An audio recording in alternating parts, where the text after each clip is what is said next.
Jennifer Campbell, creator and host of the Systemic Leadership Summit. Welcome to this session, and today we'll be talking about a very intriguing topic, which is the power of systemic questions. Now, my guest for today wrote a book called Moving Questions, and she also has a card deck to come with it, in which she describes how a system can see itself, how you can see the system and understand what's going on in it by asking one or more of these moving questions. And she's here to share her knowledge and experience and views about this topic, and her name is Siets Bakker. As an organization consultant, Siets Bakker has guided numerous executive boards and management teams through their change issues. And she's a forerunner in the field of applied systemic work. Siets is trained to facilitate family constellations and organizational constellations, but actually she's more interested in finding practical ways to apply systemic knowledge to everyday life. She developed Moving Questions as a practical way of thinking using knowledge from the systemic field. Now, in this way, she inspired thousands of people to get in touch with their own systemic wisdom and give them tools and language to apply this in their daily lives. And today she's here to be in conversation with me and with all of you who are viewing. I'd like to extend a very warm welcome to you, Siets. Thanks for being here in the Systemic Leadership Summit with us.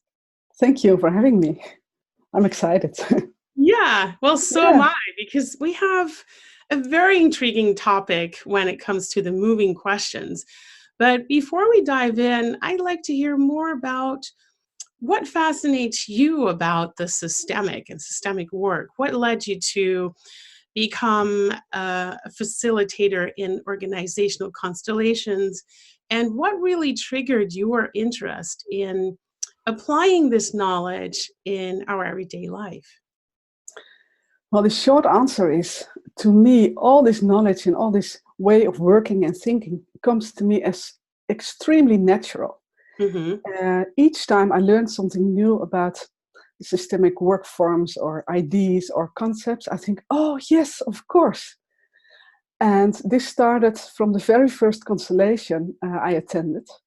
At the time I worked as a business consultant for a company, and in my mind I was not as clever, not as good, not as funny, not as beautiful, not as witty as my coworkers. And my solution was to work really hard. I tried to be just as clever and funny and quick and intelligent as my colleagues were. Mm-hmm. The way I did it was by reading a lot of management literature. And each time when I read it, I thought, yes, it seems right, but I also sense something is missing. And then one night I attended an organization constellation hosted by a colleague of mine. And then she asked me to be a representative of somebody working in childcare. And then I stood there as a representative and I could feel it. I thought, this is the way to go. This is information that makes me a better business consultant. And this is the kind of information that actually helps. So my fascination started at that time, 20 years ago. Yeah.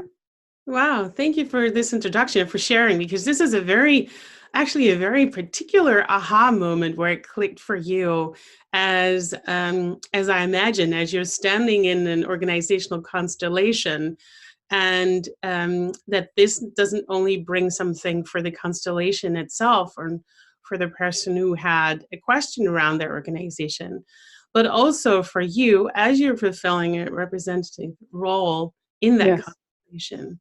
It was like an awakening. Ah. Yeah. Wow. So this is a very special moment for you. Yeah, it was. Yeah. And even now, when I think about this moment, I can still feel it in my body. Yeah.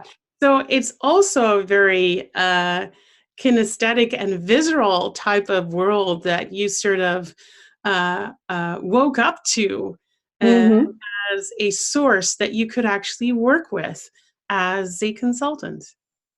Yes, and I immediately understood why all the other models and ideas and methods I read in all these management books seemed so irrelevant. Ah. because those are all constructed models. Mm-hmm. Whereas systemic work for me is not constructed. It's more like experienced, and that Yeah. has a totally different quality. Yeah. And I Yeah. see it in colleagues. They want to convince people to follow their ideas. Yeah. Whereas if you work systemically, you never have to convince people. You can just invite them, and then something starts happening. It's so different. It has such a different quality. Yeah. Yeah. And so what pops up for me when you say this, and it's intriguing to go there for a second, is almost like the nature nurture type of discussion. It's not the same, but what I hear you say is when you construct a model, you deduct your way of thinking from the outside world and make almost an artificial map, because the map never really represents the full thing of what you experience and Yeah. what you want to work with. But what I hear you say is that systemic work for you, as it opened up for you, was through experience, and that we all have that innate sense and that innate experience that we only need to be invited to, and then we know that it's right. Yeah, because if you work with models or constructions, then you have to exclude information. Yeah. You are defining your model in such a way that you say, I take this information and I give only this information meaning. Yeah. Whereas with systemic intelligence, you invite all information to be there, and everything is equally relevant. You Yeah. just have to know how to read it and how to use it. So instead of excluding, you include everything there is. And also, I think in the more analytical and abstract and constructions, Mm-hmm. you systematically search for information outside yourself. Yeah. Something becomes true in the outside world. Right. Whereas when you work systemically, something becomes true from within. You can sense something is right. And this also happens with the moving questions. Yeah. When you ask a question that is systemically meaningful, you can immediately sense it. Not only me when asking a question, but also the person I ask a question to, or even other people who are listening, and it's not about them. They also can sense that this is meaningful. So Yeah. when you work systemically, you systematically search for information inside. Ah, right, right. And so what you just said is very condensed, and we're going to be detangling this so that everyone, especially who's used to working with the constructed models, also, especially from a leadership role, there is this invitation to work more systemically in the Systemic Leadership Summit as the context that we are talking in. And what I find so intriguing is that at very high speed, you explained what also is needed in terms of your own internal transition. Because if you were taught as a leader to rely on these models and rely on excluding information and only to give meaning to a part instead of the entire system and even beyond the entire system, then that requires that you make this shift. And so you already referred to the moving questions we'll be talking about today. And my question to you is, how did you discover the moving questions, and how can the moving questions be that invitation that you talked about, that invitation of flipping around from taking out information and including information to stepping into it and having all of that to your disposal? Yeah. Well, first, let me come back to the shift you are talking about. I don't Mm. think it's a shift. I think I myself am also taught to use only analytical information, only the abstract conceptual information. Yeah. I think that's very valuable. So you do not have to throw it away, but you need to add something. Mm. So you have, in my opinion, two types of information. You have the analytical information, which you can access by models, by data, by searching systematically outside. And the other type of information is the systemic information, which you can find by searching systematically inside. Yeah. So it's really a different type of information. I think you need both. Yeah. And I think most change starts with a problem or an idea or a goal on an analytical level. Something is not the way you want it to be, or something needs to be different. And then you start looking about what is it about, what is possible, what do I want to achieve. So first you start in the analytical field.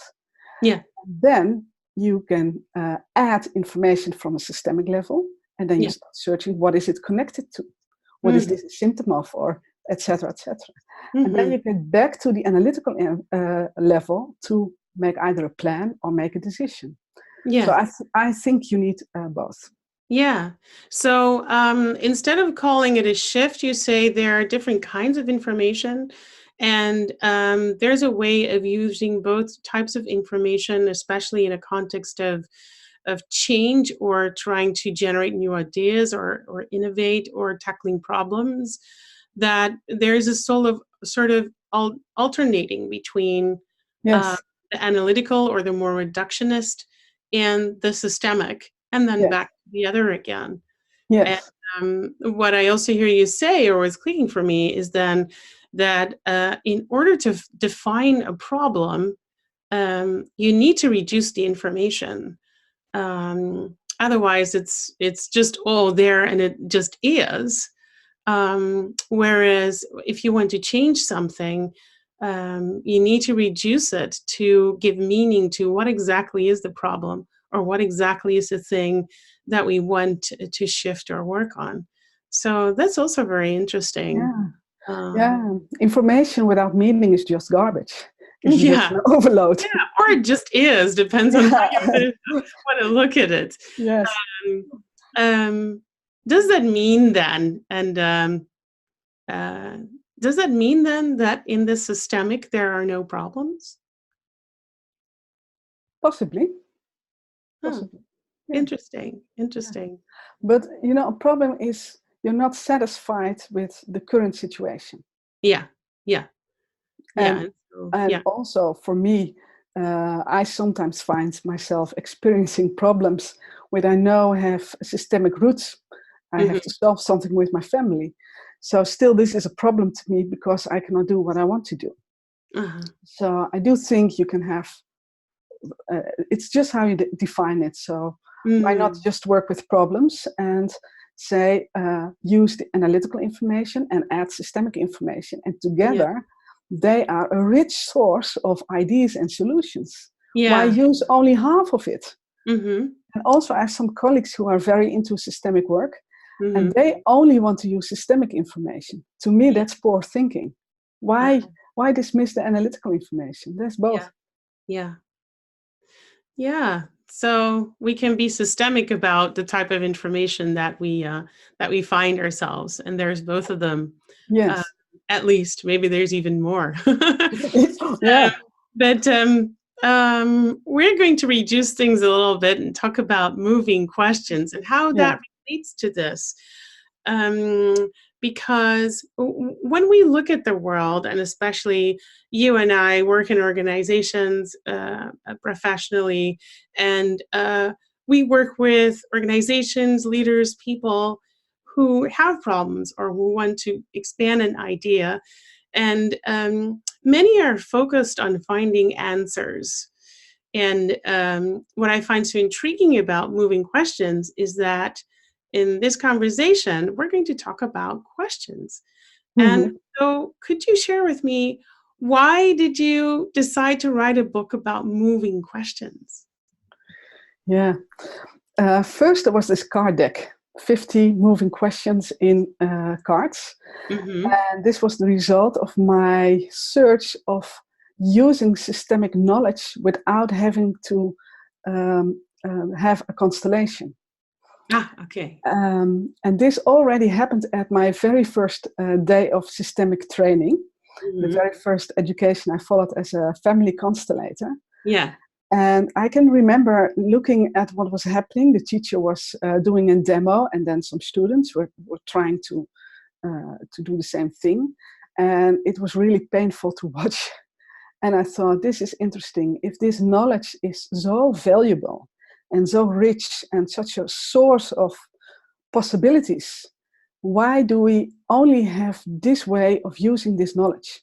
Mm. And also, as a business consultant, I cannot always use constellation to have a systemic conversation with the people I work with. Yeah. And the third thing is what I find difficult about constellations is that as the client, you are dependent on the constellator. Okay. So part of your responsibility is left in the hands of the constellator, whereas the constellator at the same time is explaining this is your process. Yeah. So I think it's a bit, it's a beautiful way of working constellations, but I think there's more. So I started searching in what other ways can I use this knowledge. Well, you can use it in your own thinking process. But then I thought, well, a question is something anyone can ask. Anyone can ask a question. Yeah. And even if it's a really lousy question and you get into a big argument, you can just apologize and say, sorry, it was only a question. Yeah. Yeah. And Yeah. you don't have to be in charge. You don't have to be the senior. Anyone can ask a question. Yeah. So this is also so it started with the card deck and then later on the book.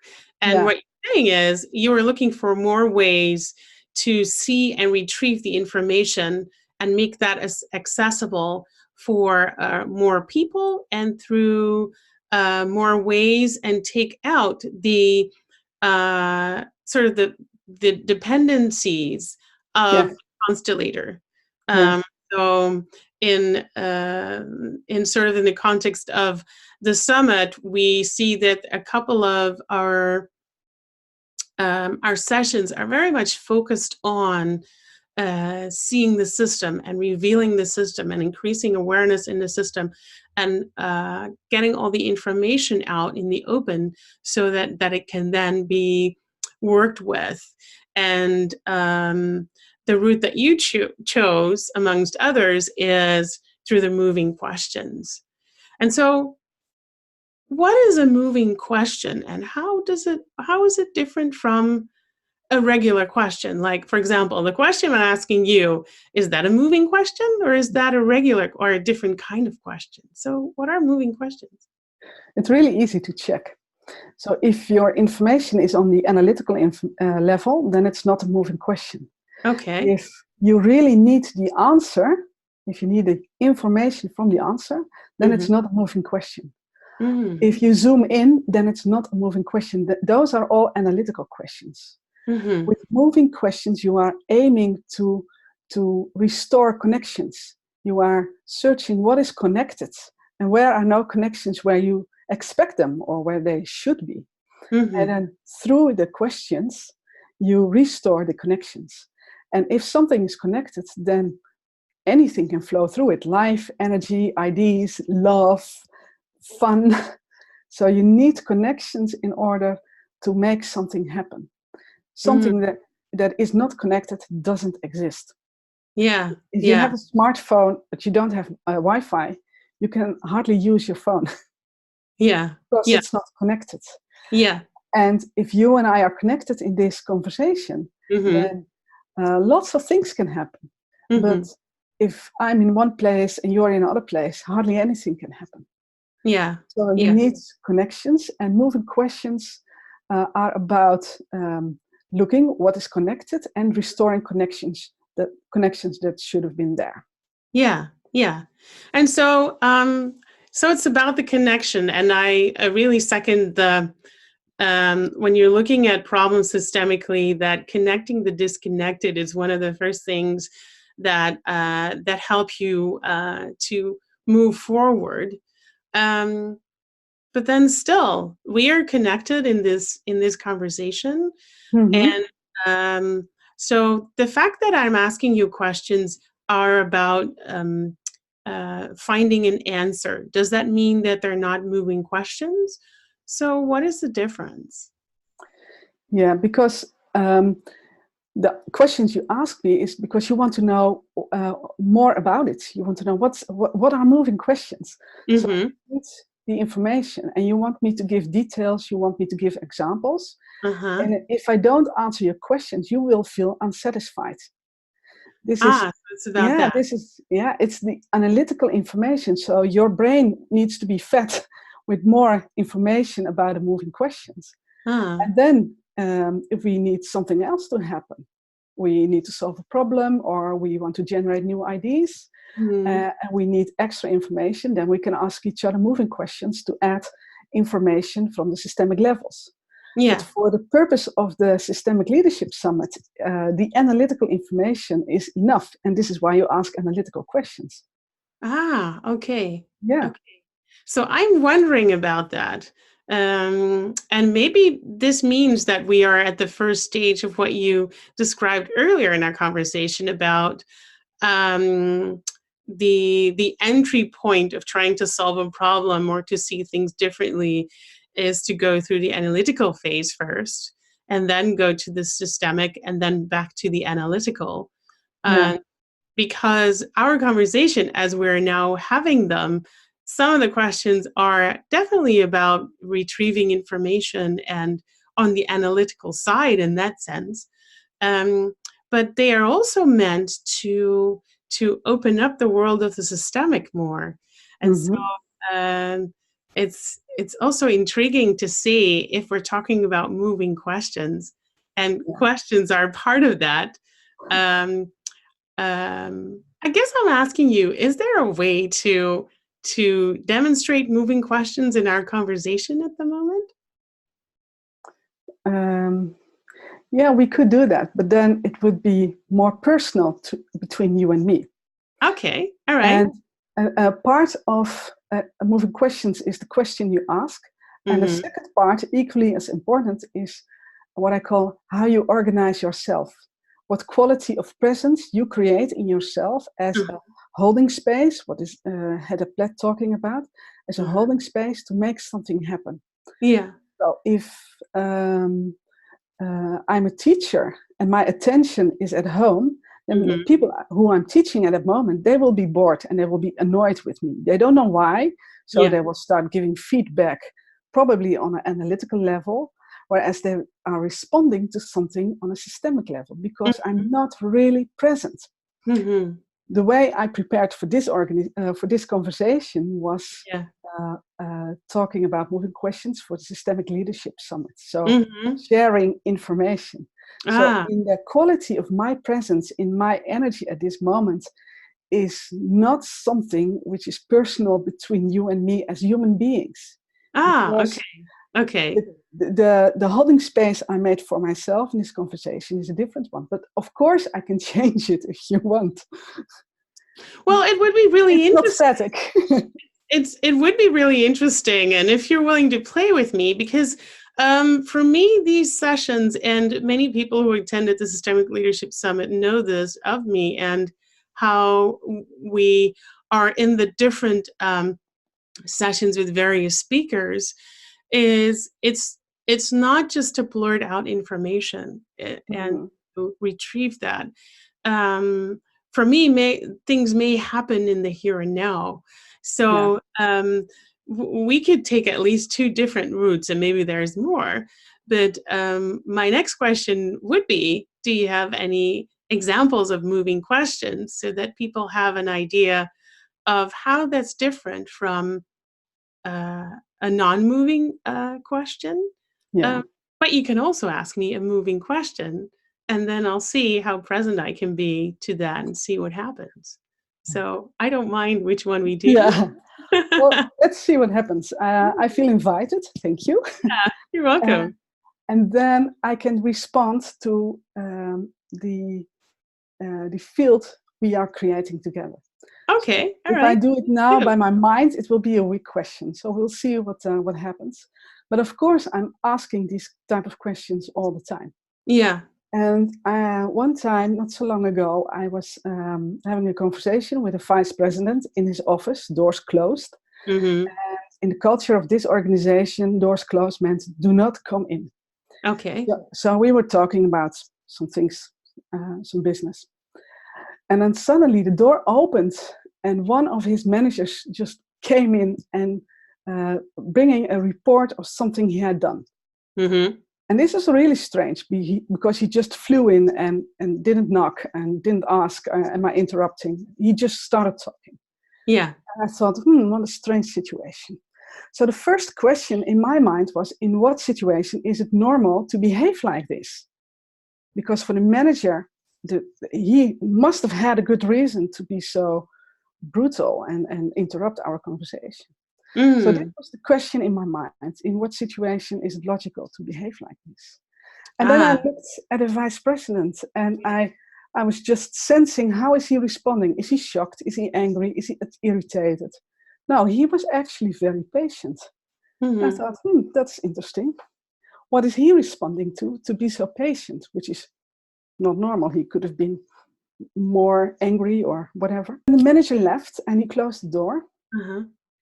And I asked to the vice president, to whom was he talking? Yeah. And I saw the vice president being disturbed for a little bit. And then I knew he understood the real nature of this question. And then I helped him a bit. I said, was he talking to you as a man, or was he talking to the vice president, or was he talking to his father, or to who was he talking? Mm-hmm. And he looked at me and I said, I understand. I know what you're saying. So that's when it clicked for him. That's why it clicked. And the manager was talking to his father. And now the vice president could feel information from within. He could feel that there was a mix-up in positions. Mm. And this helped him in how to work with his manager, because they had lots of conflicts amongst each other. Yeah. Yeah, that's logical if you think you are the vice president, but somebody else is actually talking to his father. Yeah. Wow. So actually, thank you for the example. So where you're actually saying there were a couple of moving questions, and some of them you voiced and some of them were in your mind. So one was when the manager barged in which circumstances is it normal to behave this way?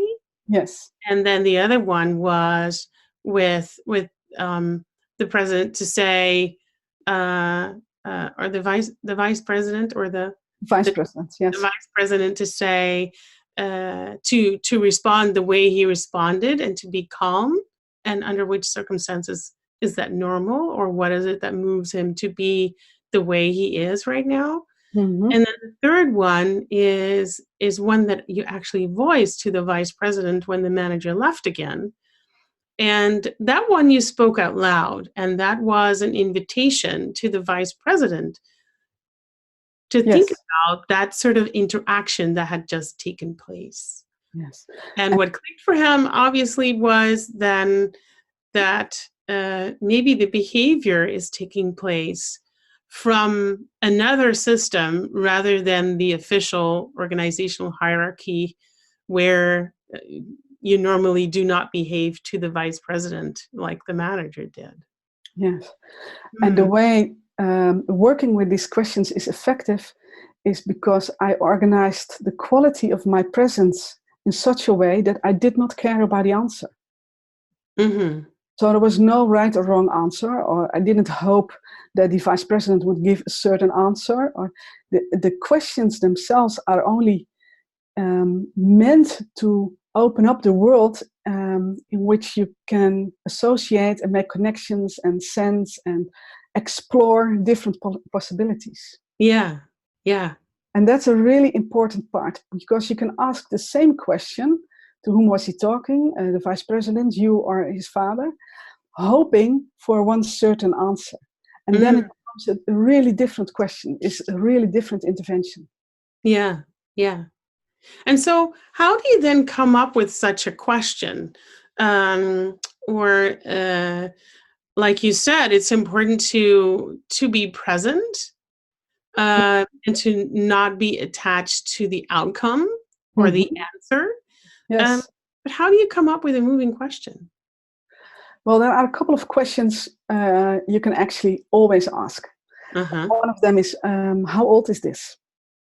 So this is typically one of those questions I ask myself like 80 times a day. Never Mm-hmm. out loud, but 80 times a day. When I work with a client and he's complaining about something, first thing in mind, how old is this? Yeah. So it helps me to zoom out. And I don't need more information about the situation itself because the client already has all this kind of information. I can Mm-hmm. only be smarter with the same kind of information. Yeah. I don't think I'm the smartest in the room, so I don't go there. And Mm-hmm. when I say, how old is this to myself, it helps me to stay in connection, but also zoom out and see how it's possibly part of a pattern. Yeah. So one time I worked with a team of psychiatrists, and they had a huge conflict in the team, really Yeah. huge. And I was hired to help them solve the conflict. Yeah. And they started explaining about the conflict, about who said what and when, and so I can hardly listen to it because it's too much zooming in, it's too much analytical information. They already know all of this. Mm-hmm. So I started asking them to tell me about the history of this team. Yeah. And this team started 15 years ago. And then we started talking. I started drawing some kind of timeline. Mm-hmm. And then within 10 minutes, the timeline had a pattern where there was an innovation, there was a conflict, somebody left. Innovation, conflict, somebody left. It was Mm-hmm. so clear. And now it was not only clear to me, but it was clear to them. So I looked at these women and I said, who of you is going to leave? And it was like a shock for them that I asked this question. And of course, one person raised her hand and said, I am going to leave. Mm. How do I come up with this question? It's being present and respond in the same way as you would do when you guide a constellation. You Yeah. resonate to the energy that is already there. Yeah. That's how you get your variations. How old is this is one of the questions you can actually always ask. Mm-hmm. Another one is, if you say this, or if you want this, or if you think this, to what are you really connected? Yeah. To what are you really connected? So this manager who came storming in, he was really connected to some issues with his father. Yeah. And if you can see that, then the behavior has a totally different meaning, and you can also choose a different way to respond to yourself. Mm-hmm. Mm-hmm. And so, so what I actually gather from these examples is that you're saying that there are a few moving questions that you can always ask, and it comes in handy to know what these are. Mm-hmm. And what I gather from that is that systems, as that is the context that we're talking in, and the questions are also systemic, that there are certain patterns in systems that these questions can then sort of emerge from. Because if you ask, how old is this? Or what is the pattern? Or who is going to be leaving next? Is also a question about a systemic pattern that was revealed in that moment. Mm-hmm. So in the revealing also comes the question to the next sort of wave in the pattern then. Does that make sense? Yeah, yeah. So the being present has to do with also, um, if I understand you correctly, being tuned in what's emerging from the system as that moment, as you are interacting or working with a team like this, or when you're present in the room and you see interaction. Um, so are there any other sort of characteristics of generating moving questions? Yeah. Moving questions always zoom out. So they're never about more details or never about knowing exactly in which order something happened or who Mm-hmm. was there. Or it's always zooming out. Yeah. And with a moving question, it's never about the answer. So if you really need the answer, then it's a different type of question. And if you say, well, this question is just an invitation to explore, then chances are that you're hitting on a moving question. Ah, okay. And there's some tips as well. So one of the tips is the best moving questions are really short. So write down your favorite question, and if it has like 6 or 7 words, try to ask the same question but only using 4 or 5 words. It's really interesting to see what happens. Yeah, yeah. So they're short and they're about exploring and zooming out rather than zooming in and trying to analyze and to have the right answer or search for an answer that you are emotionally attached to. Yes. So do you have more examples just for others to play with? Examples of how I use moving questions, you mean? Of moving questions and how you used them. Yeah, because it almost being this present and zooming out may require some practice if you're not used to coming up with moving questions. So yeah, do you have more examples? So if you want to start working with it, the first thing is you need to decide that you do not want to work hard anymore. So moving questions is really about relaxed. And if you try to work hard to ask the right moving question, you're not getting it. No. And when I teach people in my workshops, I always know they get it when somebody says, so it's not about a question. And then somebody else says, yeah, but it's also not about the answer. And then, because it's not, it's about what is connected and what can flow through these connections. Yeah. And if you try to work hard to ask the right question or the right moving question or whatever you want to do, if you're working hard, then you set the energy stuck. You set the energy. So, and being stuck means a lack of flow. Where with moving questions, you are trying to create flow through the connections. So that's why I'm saying, do not work hard, just relax and play with it.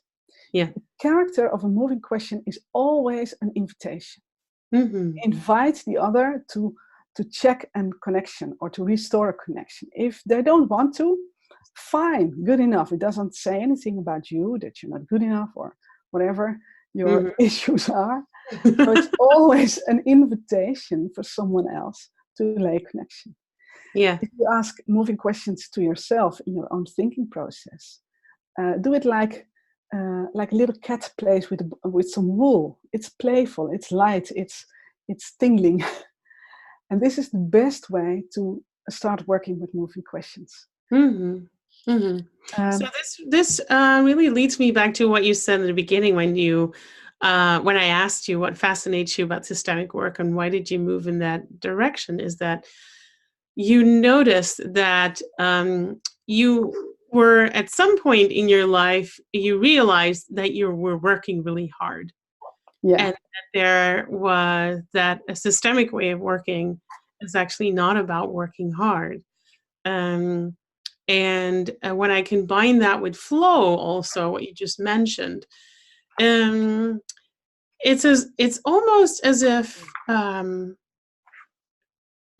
by working with moving questions, you allow a system or an interaction or what's going on in the here and now to flow through you. And just by being present with that, it's so much easier to come up with moving questions, to work with moving questions, and because it's flowing and there's the non-attachment, there's no reason to cling to any answer or to cling to anything. You're just flowing with whatever the context is that you're working in at that moment. Yes. And so where then does and what is then the added value of that, of the zooming out? And I'm asking you this question with in mind that for some people, it's it's hard to believe from the outside, and usually it's from people who haven't experienced this before, uh, Mm-hmm. and who are a little bit on the fence when they receive an invitation to they're like, okay, really, is this really very valuable? So where comes the value then? Yeah, so if someone responds like, is this really valuable? The only answer is, I don't know. It Mm-hmm. might be. If Mm-hmm.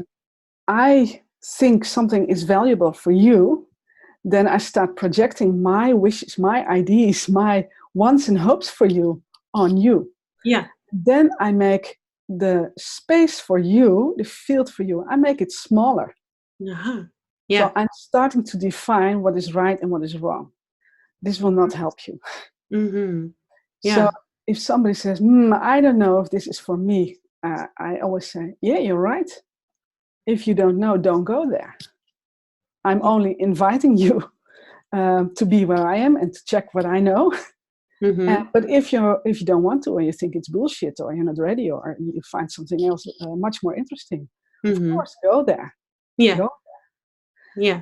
So with moving questions, um, the appeal to people to take their own responsibility is enormous. Yeah. I don't do anything for someone else. If somebody asks me, can you help me by asking me a moving questions? Probably not. No, because just by that question, you're stuck from the beginning, actually. Exactly. Yeah. So this is the part of the quality of your presence. Mm-hmm. So it's not even about the answer, about the question yet. It's not about the question you ask. It's about what kind of context you create, what kind of holding space you create, Yeah. where something can happen or not. Mm-hmm. Mm. So what is the added value? I don't know. Mm-hmm. Because it demands that somebody is willing and available Yeah. to make connections. And I cannot force you to make connections if you don't want to. No, no. And so then this is interesting when we tie this to working with moving questions and creating a context, a space holding, um, and to balance that with, for example, being of service or having a consulting role or Mhm. um, um, and there's this sort of threshold of working with the systemic, um, because there's this transition from the analytical to the systemic way of working, and then back again, as you introduced Yeah. earlier.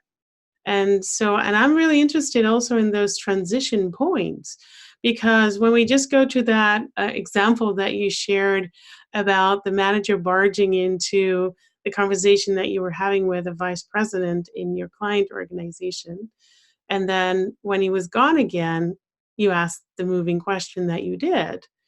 Something clicks for the vice president. Um, and my question then is, and then what? Because Yeah. then something emerged. Yeah. And then what? And then he is in charge. So how the president responds, that is leading for the next step. Mm-hmm. So if he afterwards starts getting back to the agenda, Yeah. that's fine with me. Then we're Mm-hmm. back to the analytical, fine with me. Yeah. But when he asks me, why do you ask this question? Then Yeah. I can explain it to him, and then I can teach him something about what I know from the systemic field and the Yeah. systemic type of information. And then I share this with him, and then he again gives this meaning, not me. The Mm-hmm. difficult thing being a business consultant is that I'm never asked to solve systemic problems.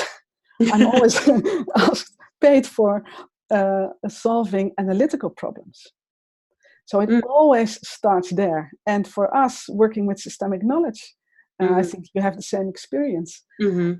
The way you define a problem in the analytical field is totally different than you do it in the systemic field. Yeah. Most of the time, the analytical problems are on a systemic level, are symptoms of something else. Yeah. Are you allowed to reframe the problem to a symptom? I always think, yes, I am allowed, because otherwise they wouldn't ask me. Mm-hmm. And what my experience is that because I'm using extra information, my work is much less hard. I don't work as hard. I work a lot, but I don't work hard. And working together is very light and easy. Yeah. And this is very attractive for people, especially those people who are sensing there is something more than just the analytical information I'm working with, but I don't know what. Yeah. Like I had on my first constellation. For them, it's very attractive to see people like you and me using systemic knowledge in a daily basis. And they start asking questions. So how do you do the transfer? I always let the client be in the lead. I'm available to teach and to explain. And also I have learned to bring it back to the analytical level by when we've gathered the systemic information, by making a plan or a decision. Yeah. So then I can bring it back to the analytical level by asking, what is important now? Okay. Yeah. Or what is the movement you can feel inside? Or what would be the most playful, joyful first step to take? So it's a second round of invitation then. It's a second round of invitation, but then in language from the analytical level.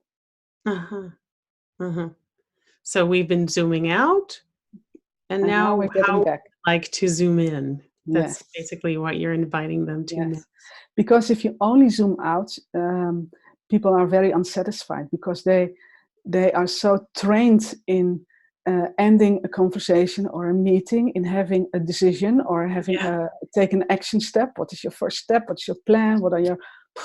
So they're so trained in that it feels not good if it's not there. Yeah, yeah.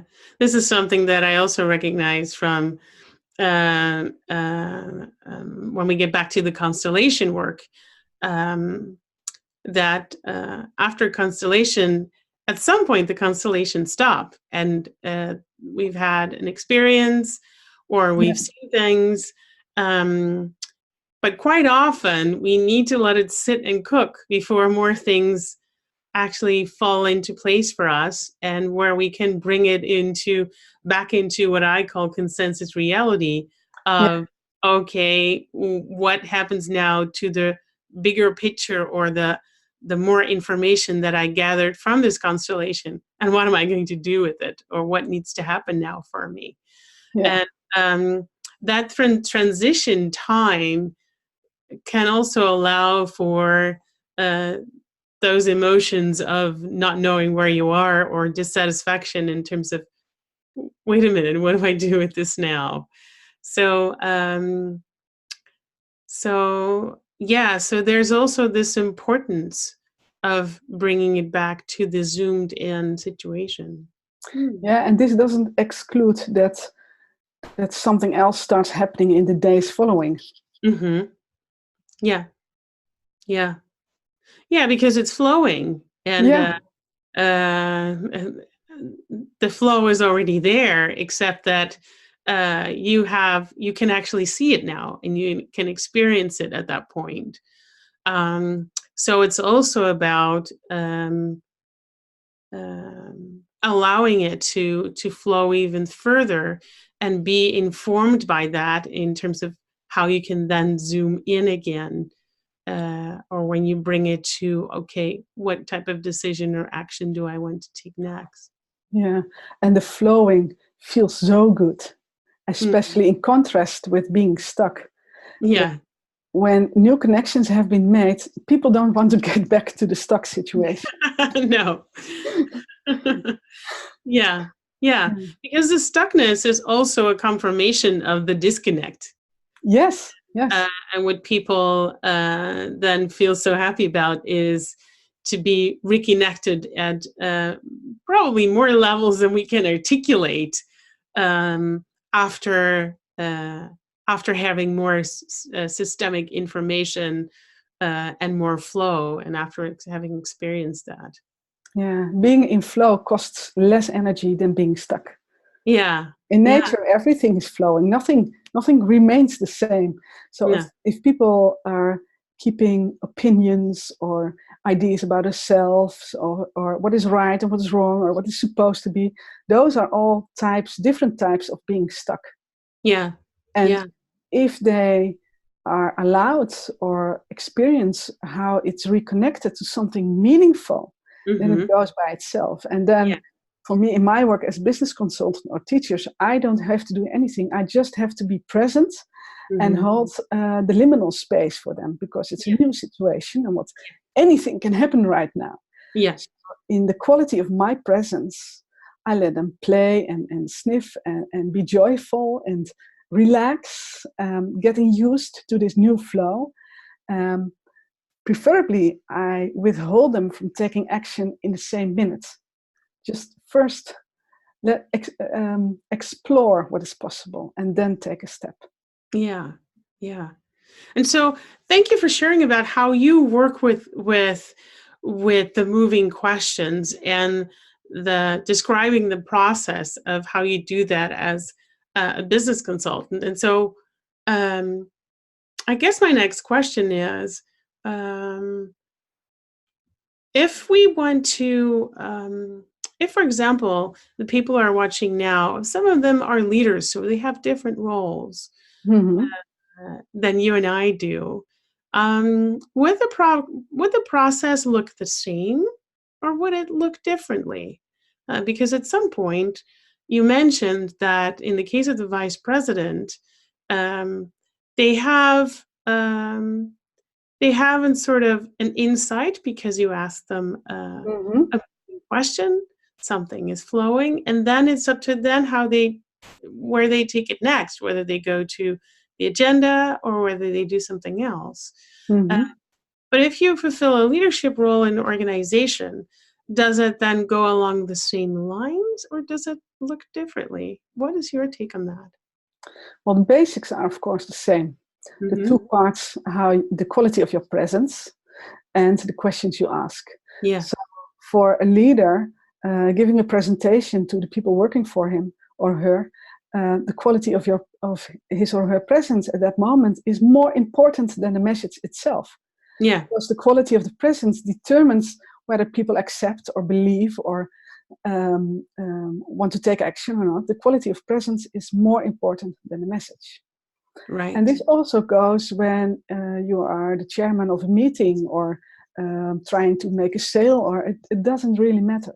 First is quality of presence. And then the second is the questions you use. And there's two types of questions, the ones that don't leave your head and the ones you speak out loud. Yeah. So I think for a leader, the questions you ask yourself without out loud asking might be a bit different from me as a business consultant.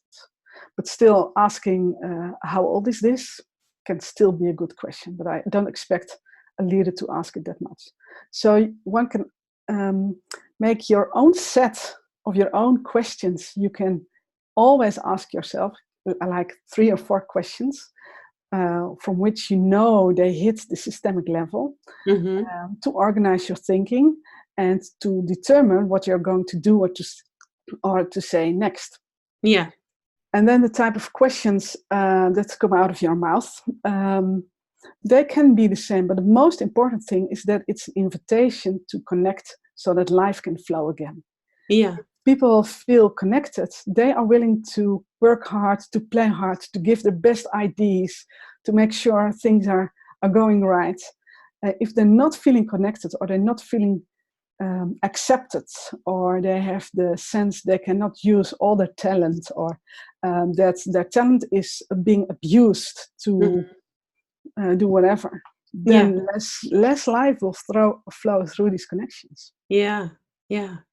I work in a lot of change situations where leaders feel quite anxious about what do we say and what do we not say? How do we communicate? How do we, and only to find that many people, when a message comes in about an organizational change or anything like that, that hierarchy sort of stands in a way to communicate directly, and people sort of communicate amongst themselves, and there's all these islands of information, and things get disconnected somehow. Yeah. So what I hear you say, if leaders encounter these change situations, which they do on a day-to-day basis, especially in the current context of business, is that the presence and the holding space are actually great qualities to have to create more flow in your organization and create more connection in your organization, from which there's more possibilities for things to happen than when you don't do that. Yeah. So if you are a leader and you are in this situation where hierarchy keeps things stuck for you, just choose one question. Like you choose your favorite dish in a restaurant, or you choose a favorite song. Just choose one question and let this question be your companion for a whole month. And then in any situation you address, you ask yourself this question, not out loud, only to yourself. And this can be any question. You can just choose one from the card deck or make up your own, or and just ask this question. And then you really get to know this question in all the layers and specifics. And your thinking process in answering this question gives you so much more information, which you can then use and combine on an analytical level. The decisions you take or the things you do say out loud are more enriched, are more rooted, because it has a different extra source. Yeah. It's a really fun game to do. I have a friend who lives on the other side of the world, and we through WhatsApp we app each other questions, and then we say, let's play with this question, and then we exchange when we ask this question out loud or inside, and what type of answers we have. And she has different answers than I have.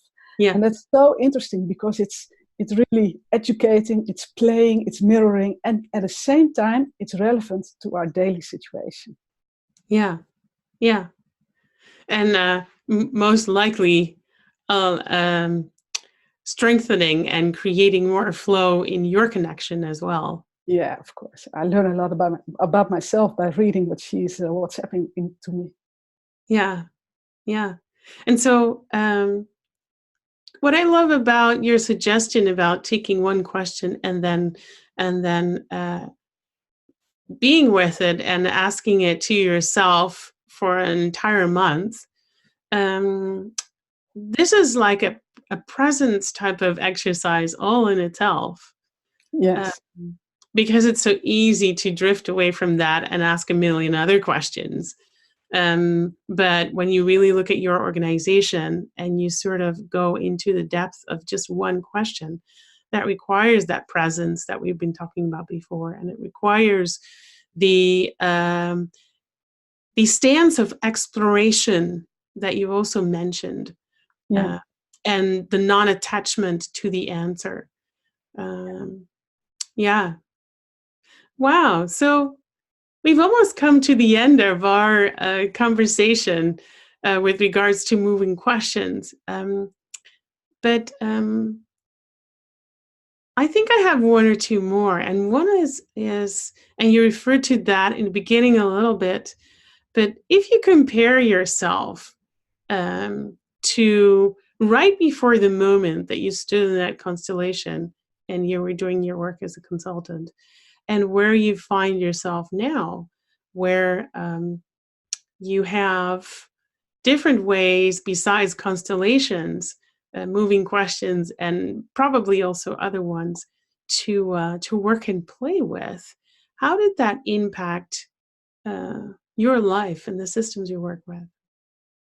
Wow, that's a good question. It's an analytical one, but it's still curious. Yeah. Well, imagining I had not experienced this constellation and not met systemic work in my life is like, somebody rescue me. So now, at the time, I was like in my late 20s, and now I'm in my mid 40s, and I feel much more alive. I feel much more uh, rich in all kind of levels. Mm-hmm. I feel I have something to contribute to the world. I feel I'm being honest, I'm being open. I don't have to cheat, I don't have to hide, I don't have to keep things stuck. So I can fully live my life and I can fully share what I have to give. Mm-hmm. So that's what it is, what it has meant for me. And then I'm in the position where I can share it with other people, and people want to hear what I have to say and they want to come to my teachings. And well, to me, that's wow. And this all comes from learning to use systemic knowledge, not only as constellator, but also integrating in my life and sharing it with other people. Mm-hmm. And Yeah. the cool thing is, I have 3 children. Mm-hmm. They pick it up. So they don't have to go do all the work I did. They just go, to them it's natural. And they're really proud. And at the schoolyard, they're like, yeah, my mom has wrote a book, you know. But they know how to ask questions. And they know how to organize the quality of their presence. Mm-hmm. Yeah. Yeah. Thanks for sharing that. And there's only one question left that I have in this context for you, and that is, um, out of all the things that we've discussed here today, um, if you would like to invite your viewers when it comes to moving questions or to work systemically, just from your experience, what would that one invitation be? My invitation would be to stop being willing to work so hard. Working hard is working from a place where something is being stuck. So if you refuse to work hard Mm-hmm. and prepare yourself to work from connections and flow, then much more is possible. But first you have to refuse to keep working so hard. Yeah.